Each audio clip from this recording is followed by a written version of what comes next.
नमस्कार. मी भाऊ तोरसेकर. तुम्ही बघत आहात प्रतिपक्ष. मित्रांनो, आज मी एक वेगळा विषय तुम्हाला सांगणार आहे. वेगळा विषय म्हणजे तुम्हाला एक गोष्ट माहिती आहे की माझा विषय वेगळा नसतो. मी जो विषय तुम्हाला माहिती आहे, जी बातमी तुम्हाला माहिती आहे, तिचाच एक वेगळा पैलू तुमच्या समोर आणण्याचा प्रयत्न करत असतो. आणि हा वेगळा पैलू आता विधानसभा निवडणुकीचे निकाल लागून जवळजवळ 50 दिवस उलटल्यानंतर जे काय साक्षात्कार महाविकास आघाडीच्या विविध नेत्यांना पक्षांना होत आहे, त्या निमित्ताने करतोय. कारण आता हळूहळू करत महाविकास आघाडीचे जे तीन पक्ष आहेत, उभाटा, शिवसेना, शरद पवारांची राष्ट्रवादी आणि काँग्रेस पक्ष, या तिघांना हळूहळू करत अक्कल यायला लागली किंवा अक्कल दाढ यायला लागली असं म्हणता येईल. आणि आजचा विषय जो आहे तो प्रामुख्याने परत एकदा शरद पवार हा विषय आहे. कारण शरद पवार हे महाराष्ट्रातले सगळ्यात जाणकार, मुरब्बी वगैरे वगैरे नेते आहेत. हे आपल्या कानी कपाळी गेल्या 40 वर्षात ओरडून माध्यमांनी, संपादकांनी, विश्लेषकांनी भरवलेलं आहे. त्यामुळे शरद पवार नेमकं काय करतायत, नेमकं काय बोलतायत, याकडे लक्ष द्यावं लागतं. एक गोष्ट की शरद पवार यांनी निकाल लागल्यापासून काल परवापर्यंत हा भाजपचा, महायुतीचा विजय नाही, तर तो ईव्हीएमचा विजय आहे.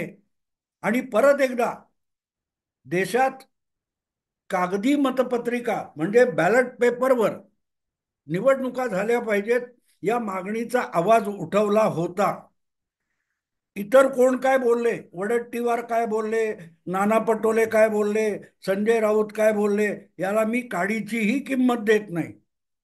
कारण ही जी बाकीची मंडळी आहेत, ही महाराष्ट्रातले मुरब्बी धूर्त नेते आहेत, जाणता नेते आहेत वगैरे, अशी चर्चा माध्यमात होत नाही. सगळ्याच्या सगळ्या गेल्या 30-40 वर्षातल्या बहुतांश संपादकांनी ज्या शरद पवारांचं इतकं कौतुक केलेलं आहे, त्या शरद पवारांना 1 महिन्याच्या आत लंगोट सोडून अर्धी चड्डी घालावीशी वाटली. हा यातला वेगळा पैलू आहे.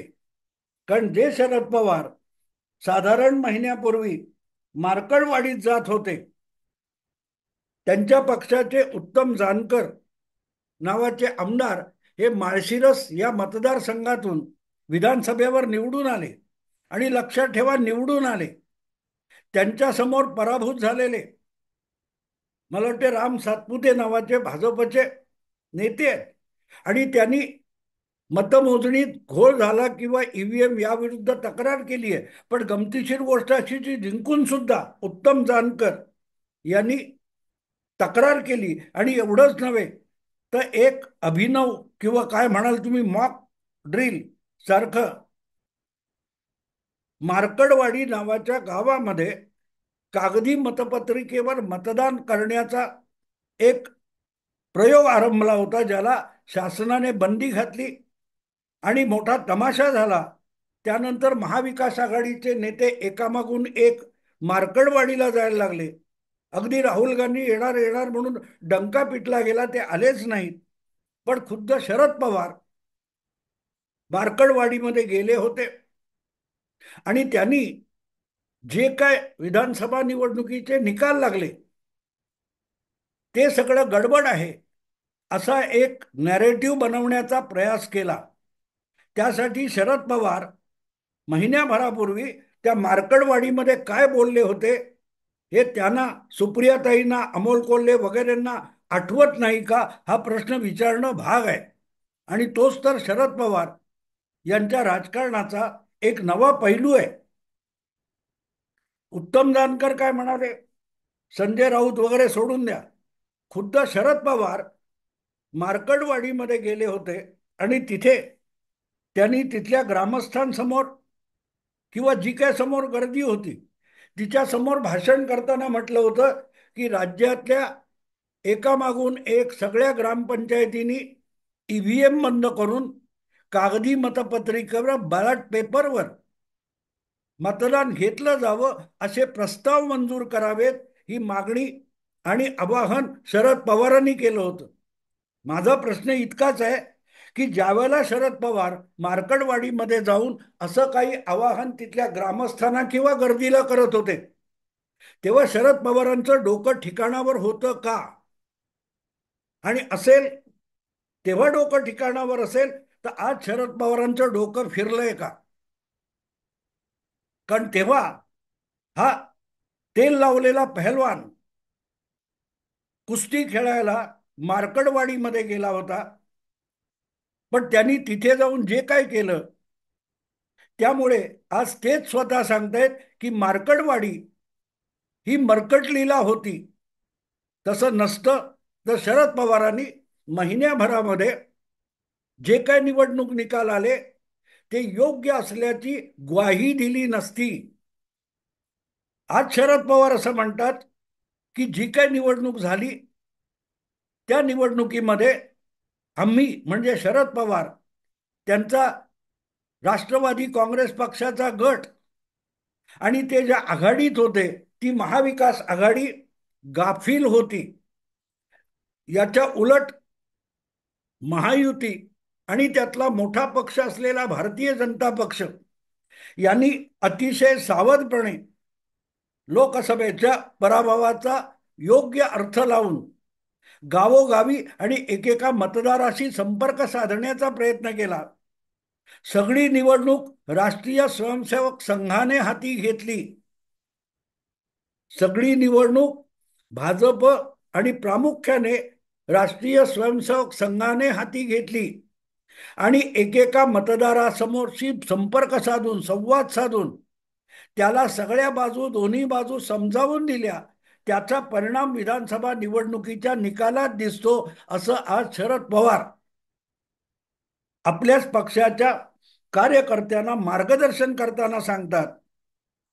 तेव्हा प्रश्न विचारणं भाग आहे की महिन्याभरापूर्वी मार्कडवाडीमध्ये जाऊन तुम्ही मार्गदर्शन करत होता की मर्कटलीला करत होता? पण त्यावेळेला तुमचा निकालावर विश्वास नव्हता. संघाने भाजपने महायुतीने जे काय कष्ट घेतले किंवा लोकसभा निवडणुकीतला पराभवाचा आत्मपरीक्षण करून जी काय सावधानता विधानसभेसाठी बाळगली ही घडून गेलेली गोष्ट होती आणि घडून गेलेली समोरची गोष्ट शरद पवारांना बघता येत नाही, ओळखता येत नाही, समजून घेता येत नाही. इतकाच त्यांच्या ताज्या विधानाचा अर्थ लावता येतो. आणि अशा शरद पवारांना मोठ्या कौतुकाने तेल लावलेला पहलवान असं म्हणतात. आणि पहलवान जेव्हा कुस्तीसाठी मैदानात उतरतो तेव्हा त्याने लंगोट आवळलेला असतो, गच्च बांधलेला असतो. मला एवढंच विचारायचंय की महिन्याभरापूर्वी लंगोट लावून मार्कडवाडीच्या आखाड्यात उतरलेला हा तेल लावलेला पहलवान आता लंगोट सोडून अर्धी चड्डी घालायला का निघालाय? असं काय घडलं? असं काय घडलं की पवारांना लंगोट सोडावा लागला आणि अर्धी चड्डी परिधान करावी लागलेली आहे? आणि लक्षात ठेवा, अर्धी चड्डी, हाफ चड्डी हा माझा शब्द नाही. हा शब्द राष्ट्रीय स्वयंसेवक संघ RSS यांच्यासाठी खुद्द शरद पवारांनी वापरलेला शब्द आहे. 10 वर्षापूर्वी 2014च्या लोकसभा निवडणुका झाल्या होत्या ज्यामध्ये या देशात एक चमत्कार घडला होता. 8 लोकसभा निवडणुकांनंतर भाजपच्या नरेंद्र मोदी यांच्या नेतृत्वाखाली एकपक्षीय बहुमत त्या निवडणुकीत मोदींना मिळालं, भाजपला मिळालं.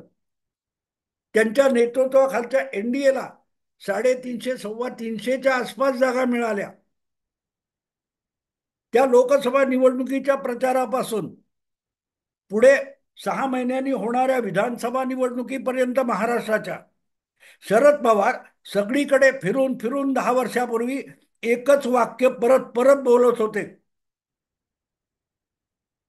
राष्ट्रीय स्वयंसेवक संघाच्या हाती राज्याची सूत्र, राज्याची सत्ता, राज्याचा कारभार देणार काय, हा प्रश्न विचारताना शरद पवार RSS किंवा राष्ट्रीय स्वयंसेवक संघ हा शब्द अजिबात वापरत नव्हते. शरद पवार गावोगावी फिरून 10 वर्षापूर्वी एक प्रश्न आपल्या मतदारांना विचारत होते, बाबांनो, अर्ध्या चड्डीकडे, हाफ चड्डीकडे राज्याची सूत्र सोपवणार का? आता ही 10 वर्षापूर्वीची अर्धी चड्डी कोण होती 10 वर्षापूर्वी? आज संघाचा जो गणवेश आहे, संघ स्वयंसेवकांचा गणवेश आहे, तो आज पूर्ण लांबीची फुल पॅन्ट असते. पण 10 वर्षापूर्वी माझ्या आठवणीप्रमाणे संघाचे स्वयंसेवक खाकी हाफ पॅन्ट वापरत होते आणि त्यालाच शरद पवार हाफ चड्डी किंवा अर्धी चड्डी म्हणत होते. आणि म्हणून उपहासाने अवहेलना करण्यासाठी शरद पवार 10 वर्षापूर्वी सगळ्या प्रचार सभांमधून एकच प्रश्न मतदारांना विचारत होते. त्यांच्या सोकॉल्ड फुले शाहू आंबेडकर यांच्या महाराष्ट्रातल्या जनतेला, मतदाराला शरद पवार एक प्रश्न विचारत होते, अर्ध्या चड्डीकडे कारभार देणार का? ते शरद पवार RSSला जर अर्धी चड्डी म्हणत असतील, तर मग आज त्याच संघटनेला, त्याच हाफ चड्डीला RSS किंवा राष्ट्रीय स्वयंसेवक संघ म्हणायची वेळ त्यांच्यावर का आली? पवारांचं कोड कौतुक करणारा कोणी संपादक शरद पवारांच्या भाषेत पडलेला हा फरक कधी समजावून सांगणार आहे का? त्यासाठी अग्रलेख लिहिणार आहे का? आणि प्रश्न असा आहे की हे तुम्हाला अचानक कळलं कुठून? आणि म्हणून मी हा प्रश्न विचारला की 10 वर्षापूर्वी जे घडलं ते विसरून जाऊ. आता आता काल परवाची गोष्ट घेऊ. 1 महिन्यापूर्वी विधानसभा निवडणुकीची मतमोजणी झाली आणि निकाल लागले. त्यानंतर माळशिरसचे आमदार, राष्ट्रवादी काँग्रेस शरद पवार गटाचे आमदार उत्तम जानकर यांनी मार्कडवाडी या गावामध्ये आपल्याला कमी मतं का पडली किंवा भाजपच्या उमेदवाराला इतकी मतं का पडली म्हणून ईव्हीएमवर शंका घेतली. आणि त्यानंतर शरद पवारांसकट त्यांचा पक्ष आणि महाविकास आघाडी या सगळ्यांची जणू काय मार्कडवाडीचं दर्शन घ्यायला रीग लागलेली होती. आणि तेव्हा सुद्धा शरद पवार अर्धी चड्डी वापरत नव्हते.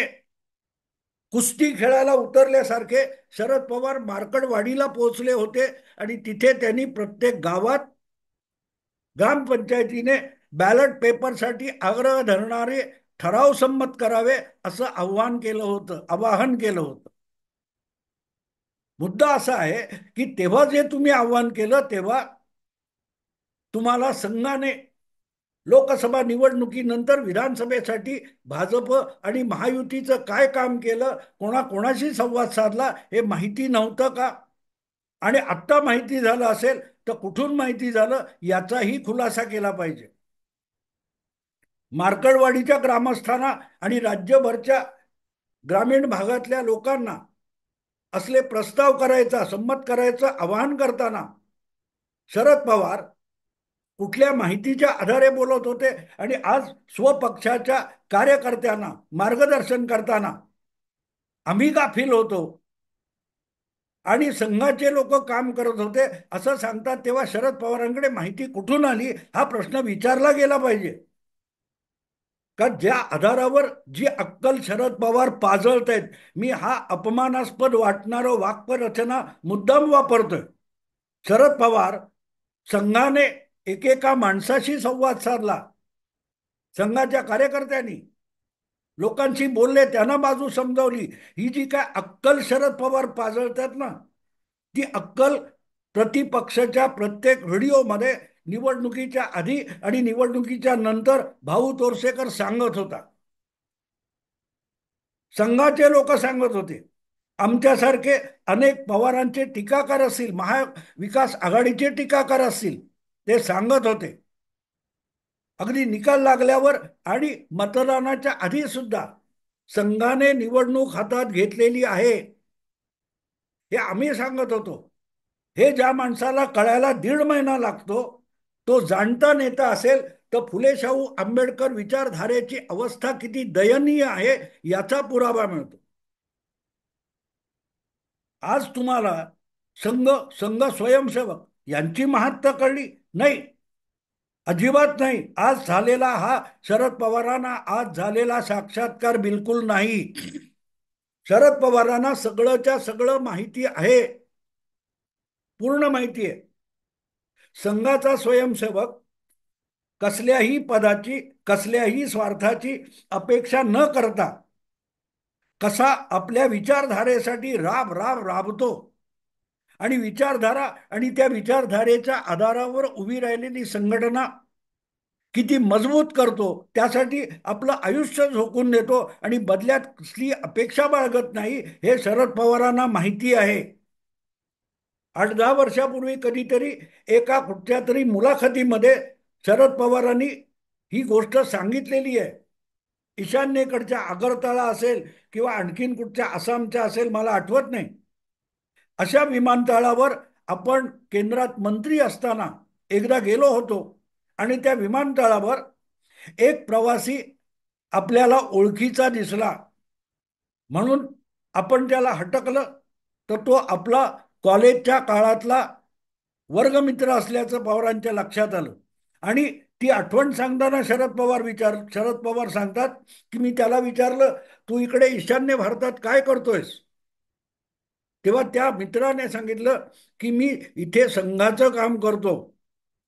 मग कुटुंबाचं उदरनिर्वाहाचं काय? तर आवश्यक तेवढे उदरनिर्वाहासाठी कुटुंबाच्या गरज आहे तेवढी आर्थिक मदत संघाकडून मिळते.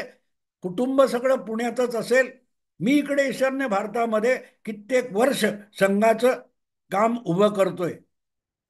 ही गोष्ट जर शरद पवारांनी सांगितली असेल 10-12 वर्षापूर्वी एका मुलाखतीत, तर संघ म्हणजे अर्धी चड्डी नाही. संघाकडे अर्धी चड्डी हा गणवेश म्हणून बघून त्याची अवहेलना करणारे शरद पवारांसारखे लोक अर्धवट अकलेचे असतात असाच त्याचा अर्थ होतो. आणि म्हणून सत्य स्वीकारणं अशा अर्धवट लोकांना अशक्य असतं. आणि म्हणून आगरतळाला किंवा ईशान्य भारतातला संघाचा स्वयंसेवक बघून त्याची निस्वार्थ वृत्ती सांगणारे शरद पवार मार्कडवाडीमध्ये जातात आणि असले ठराव करा म्हणतात, तेव्हा आपण पहलवान नाही हेच कबूल करत असतात. कुस्ती हरल्यानंतर ज्याला आपण लंगोटमध्ये यायला नको होतं, आपण अर्ध्या चड्डीत घ्यायला पाहिजे होतं असं वाटतं, तो पहलवान असू शकत नाही. शरद पवार जर आज सांगत असतील की संघाने निवडणूक हाती घेतली, तर संघाने पवार किंवा त्यांच्या महाविकास आघाडी आणि राष्ट्रवादी काँग्रेस गटाला तुम्ही निवडणूक हाती घेऊ नका असं बंधन घातलेलं नव्हतं. निवडणूक आयोगाने सुद्धा बंधन घातलेलं नव्हतं. तुम्ही निवडणूक हाती घेतली नाही, तुम्ही महाविकास आघाडीची, राष्ट्रवादीची निवडणूक ही मीडियाच्या हाती सोपवली. महाविकास आघाडीची निवडणूक ही निखिल वागळे, संजय राऊत वगैरे कोण असतील, असीम सरोदे वगैरे वगैरे यांच्या हाती तुम्ही सोपवली. तुम्ही तुमच्या कार्यकर्त्यांवर नाही तर ह्या आउटसोर्स केलेल्या लोकांवर विसंबून राहिलात. तिथे तुम्ही तुमच्या पराभवाची गॅरंटी मिळवली होती. तुमचा पराभव अपरिहार्य होता आणि लोकसभेमध्ये जे यश मिळालं ते यश नव्हतं, तो भाजपचा संघाचा आळशीपणा होता. त्याचा फायदा तुम्हाला मिळाला आणि म्हणून तुम्हाला वाटलं की विधानसभा म्हणजे हातचा मळ आहे. आपले हात मळलेले आहेत हे जर शरद पवारांनी लक्षात घेतलं असतं तर विधानसभेची निवडणूक जिंकणं अवघड नसतं झालं. म्हणून मी जो विषय घेतलेला आहे तो विषय असा आहे की आपल्याला पहलवान पहलवान पहलवान म्हणून मिरवणारे, कुस्तीगीर परिषदेचे अध्यक्ष म्हणून छाती ठोकून सांगणारे शरद पवार यांनी मार्कडवाडीत जाऊन जो लंगोट दाखवला होता लोकांना, ते आता अचानक लंगोट सोडून अर्ध्या चड्डीत का आलेत आणि कशामुळे आलेत? लंगोटामुळे अब्रू झाकली जात नाही, त्यामुळे अब्रू झाकण्यासाठी किमान अर्धी चड्डी असली पाहिजे, असं शरद पवार आपल्या कार्यकर्त्यांना, पाठीराख्यांना सांगतायत का? हा प्रश्न आहे. प्रश्न तो असतो मित्रांनो, नेत्याने आपल्या अनुयायांना मार्गदर्शन करायचं असतं, योग्य मार्गावर न्यायचं असतं. मार्कडवाडीमध्ये जाऊन शरद पवार बॅलट पेपरचा आग्रह धरतात, तेव्हा ते मार्ग दाखवत नसतात, तर कन्फ्यूज करत असतात. आणि आज परत आधी आपल्या पाठीराख्यांना कन्फ्यूज करायचं आणि मग आपणच मार्गदर्शन करायचं, हा जो दुटप्पीपणा आहे, त्यालाच मी म्हणतो की लंगोट सोडून हाफ चड्डीमध्ये येणं, अर्ध्या चड्डीमध्ये येणं. शरद पवारांना दीर्घ काळानंतर परत एकदा अर्ध्या चड्डीची ताकद कळली असेल. लंगोट लावू नका असं नाही, पण लंगोट लावल्यानंतर सुद्धा जी गडबड असते ती आवरायची असेल, झाकायची असेल, तर अर्धी चड्डी लंगोटावर सुद्धा परिधान करायला हरकत नाही, इतकाच याचा अर्थ आहे. असो, मी आता इथेच थांबतो. आवडलं लाईक करा, शेअर करा आणि प्रतिपक्षाला सबस्क्राईब करा. नमस्कार.